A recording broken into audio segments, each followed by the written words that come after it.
You forget who you are and where you stand in the struggle. They got so very, so very, so very, so very, so very, so very, so very, so very. They say in everything, they say so much today. They got so much things to say, so much things to say. Let me tell y'all the problem with GGG and Canelo. Let me tell y'all what the whole issue is. This is my biggest issue with these guys and this whole situation. Like, I don't expect these guys to fight this year. I didn't expect the fight to happen.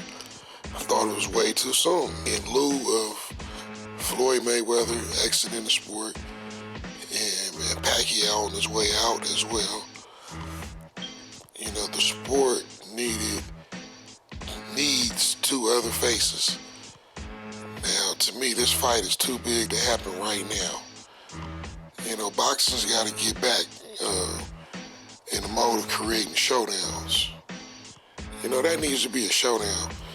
I think the UFC way of doing things, you know, this McDonald's fast food way of doing things is the wrong way to go. So I didn't expect this fight to happen. I mean, you know, if you do the history on boxing, and I'm somewhat of a historian, and it's always been in the business of boxing to cook fights and to build them up, to cook them up, you know. So I don't even have a problem with Canelo and GGG not happening right away. You know, GGG is 34. That's his problem, that he hasn't had a big fight until now. You know, and that's another thing with GGG. He's been in the sport a long time for his best opponent to be David Lemieux.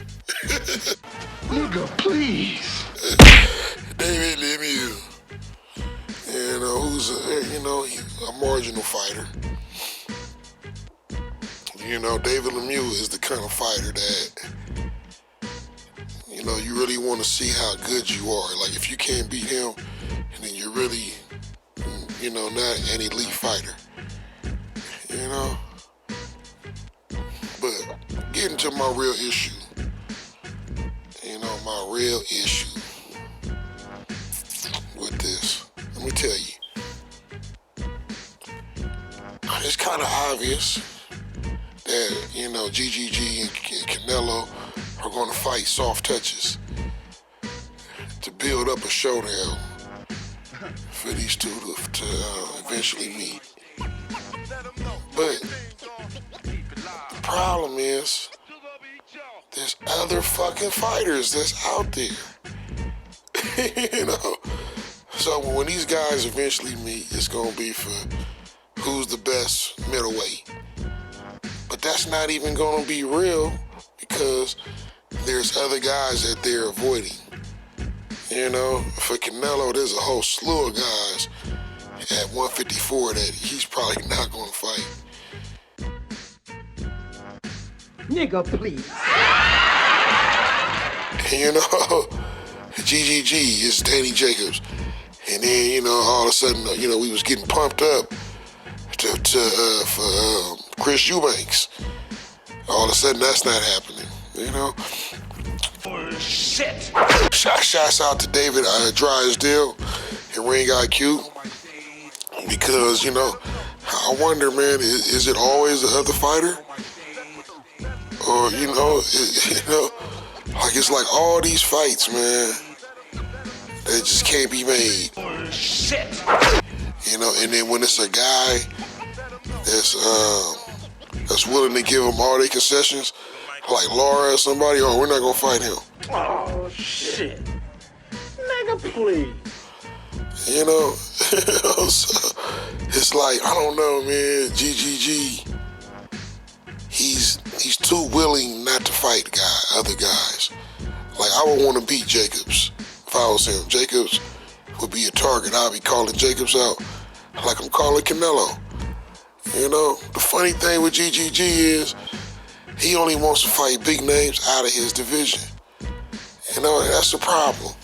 That's the problem, man. And with Canelo, he's just, you know, it's just interesting with Canelo, man. Like I said, I made a video about it before. His whole career, he's been coddled, man. You know, he's been coddled, and he's still kind of going that route.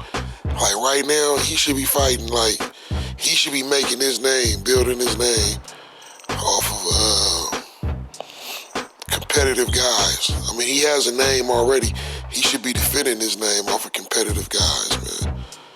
You know, he was just the king of the 154-pound division. He was just the king. And now he's like maybe fourth on the totem pole just from inactivity and not fighting the best guys.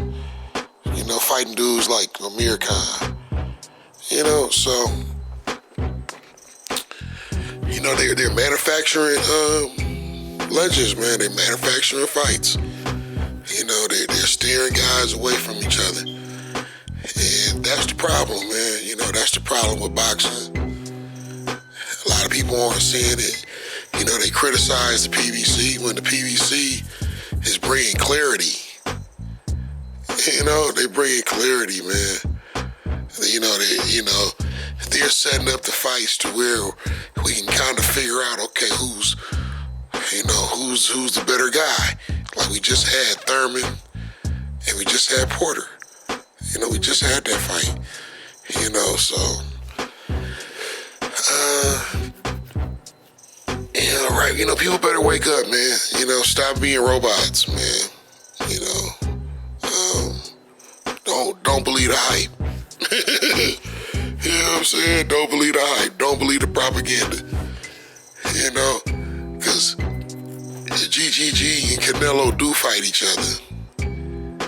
And at least even for Canelo's aspect of it, if he hasn't fought in Charlo, any of the Charlos, and I think he'll beat the smaller Charlo.